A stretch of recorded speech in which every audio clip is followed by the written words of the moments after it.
राधे राधे आप सभी को। कण कण में परमात्मा विराजमान है। क्या ये केवल प्रवचन की बात है या फिर इस बात में कोई लॉजिक भी है? आइए समझते हैं इस बात को। देखिए, गीता जी में प्रभु कहते हैं कि जब ये सृष्टि नहीं थी तो मैं था, अब ये सृष्टि है तो मैं हूँ, जब ये सृष्टि नहीं रहेगी तो केवल मैं ही रहूँगा। थोड़ा ध्यान से सोचिए इस बात को कि जब ये सृष्टि नहीं थी तो केवल वही एक निराकार ब्रह्म विराजमान था, जिसको हम परमात्मा कहते हैं, भगवान कहते हैं। तो जब ये सृष्टि नहीं थी, ये ब्रह्मांड नहीं था, कुछ भी नहीं था, तो केवल निराकार ब्रह्म विराजमान था। निराकार ब्रह्म मतलब जिसका कोई आकार नहीं है, जिसका कभी जन्म नहीं हुआ और जो कभी मरेगा नहीं। तो उसके पास कुछ भी नहीं था, तो उसने सृष्टि का आरंभ कैसे किया, उसने सृष्टि कैसे बनाई? तो देखिए, उसके पास कुछ भी नहीं था तो वो स्वयं ये सृष्टि बना। कण कण में परमात्मा विराजमान है। हम अनंत संत जनों से ये बात सुनते हुए आ रहे हैं, पर ये बात लॉजिकली भी प्रूफ होती है। परमात्मा ने जब सृष्टि का आरंभ किया, जब उसने सृष्टि को रचा, तो उसके पास कुछ भी नहीं था। आकार मतलब आकार रूपी उसके पास कुछ भी नहीं था। फॉर एग्जाम्पल, कि जैसे कोई धातु हो तो हम उससे किसी चीज़ की क्रिएशन कर सकते हैं, हम किसी चीज़ को क्रिएट कर सकते हैं किसी धातु से, या कोई भी हमारे पास चीज़ हो जिससे हम एक दूसरी चीज़ बना सकते हैं आकार देके। पर निराकार ब्रह्म के पास कुछ भी नहीं था जब उसने सृष्टि का आरंभ किया। वो खुद कहता है कि जब ये सृष्टि नहीं थी तो मैं था, अब ये सृष्टि है तो मैं हूँ, जब ये सृष्टि नहीं रहेगी तो केवल मैं ही रहूँगा। तो वो खुद ही ये सृष्टि बना। सृष्टि में वो खुद ही पंच तत्व बना और पंच तत्वों से उसने सृष्टि का निर्माण किया।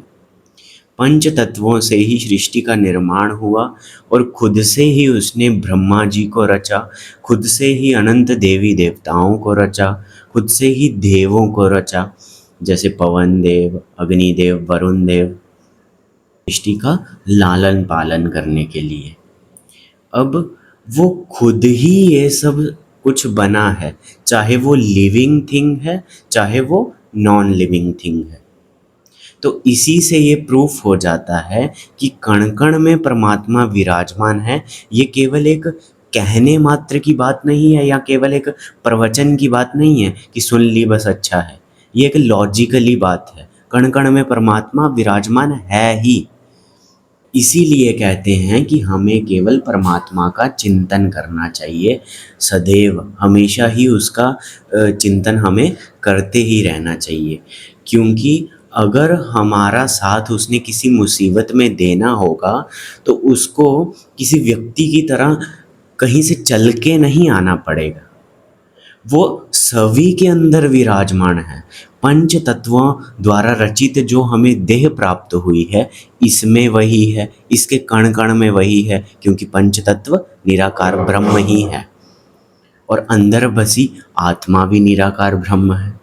तो उसको कहीं से चल के नहीं आना पड़ेगा आपकी मदद करने के लिए। जो आपको हानि पहुंचाना चाहता है उसका मन भी वही निराकार ब्रह्म है, पर दिखता क्यों नहीं कि वो हमारा साथ दे रहा है या नहीं?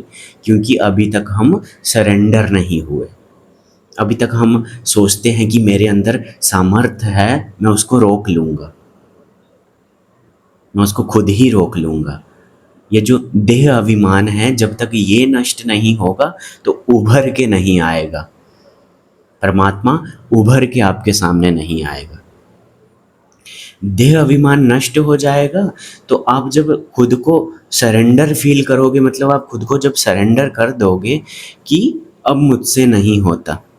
वैसे भी सोचिए, आपके करने से कुछ हो रहा है? कितना सोचते हो कि आज ये करूँगा ये करूँगा, क्या 100% सत्य हो जाता है जैसा आप सोचते हो? वैसा बिल्कुल भी नहीं होता। तो इससे अच्छा है सरेंडर कर दो, हाथ खड़े कर दो कि परमात्मा तू ही देख ले, प्रभु तू ही देख ले। तो जब हम खुद से सरेंडर हो जाएंगे तो आप पे प्रतिकूलताएं तो आएंगी आपके प्रारब्ध रूप में, पर वो आप पे हावी नहीं हो पाएंगी। हावी क्यों नहीं हो पाएंगी? कि जो जो जीव या जो कोई व्यक्ति आपको प्रतिकूलता देना चाहता है, उसका मन भी वही निराकार ब्रह्म है जो आपके अनुकूल हो गया है। तो वो आपको हानि कैसे पहुंचाएगा? वो उतनी ही आपको हानि पहुंचा सकता है जितना आपको प्रारब्ध यहाँ पे भोगना है, उससे ज़्यादा नहीं, क्योंकि आप प्रभु के आश्रित हो गए हो।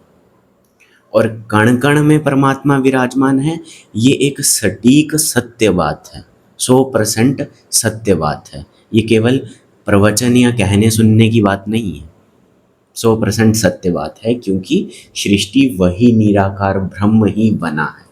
उसने रचना नहीं की है, उसने कोई ऐसी धातु या कोई ऐसी चीज़ नहीं ली हाथ में कि उससे सृष्टि बना दी।